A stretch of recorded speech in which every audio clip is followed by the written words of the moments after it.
GOAT Metal Show with a quick top 10 from me and the silent producer, Rich. We're doing a little segment over here just talking about our 10 influential bands. Basically, this is more of like a top 10 death metal of influential for me. So I'm just going to go along the lines here, right? First and foremost, we're going to go Ripping Corpse, Dreaming with the Dead. Love that album. Love that band.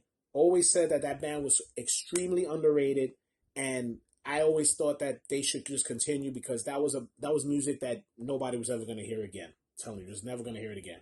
And of course, we got Solstice.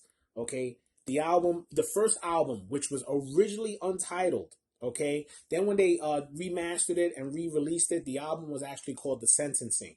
Now it's funny, I never got a chance to speak to Alex Marquez and the guys in Solstice when I met them.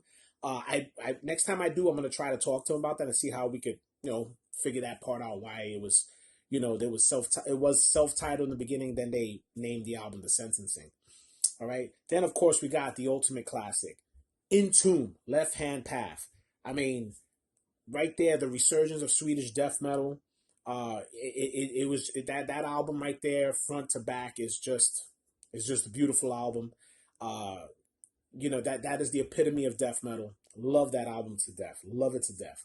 Then of course we can't go without Cannibal Corpse, Tomb of the Mutilated.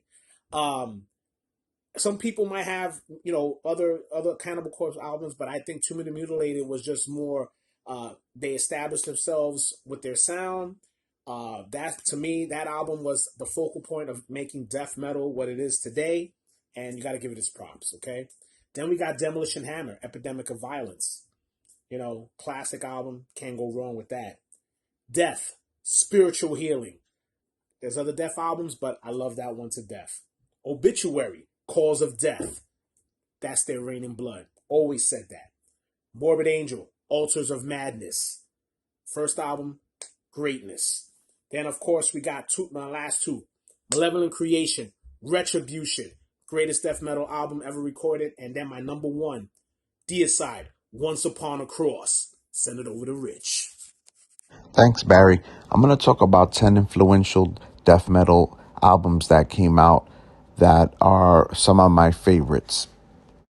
We kick off in 1985 with Seven Churches from Possess, influenced death metal with a little bit of thrash, early 80s, representing the West Coast. We move on to 1988 with Leprosy from Death, bringing in brutal death metal with technicality. 1989 was a good year, and Sepultura represented for Brazil with Beneath the Remains. The second album from Dutch metal band Pestilence, Consuming Impulse, mixing their early influences with their new style. British death metal band's second album, Realm of Chaos from Bolt Thrower. A little death, a little grind, and D-beat influence. Bringing in a little bit of grind and punk together is Terrorizers, World Downfall. This pretty much was an all-star band. Autopsy, Severed Survival for bringing in the influence of Death Doom. We bring in 1990 with satanic brutal death metal from Florida's Deicide with their debut album. English grindcore band Napalm Death with their album Harmony Corruption, mixing death and grind.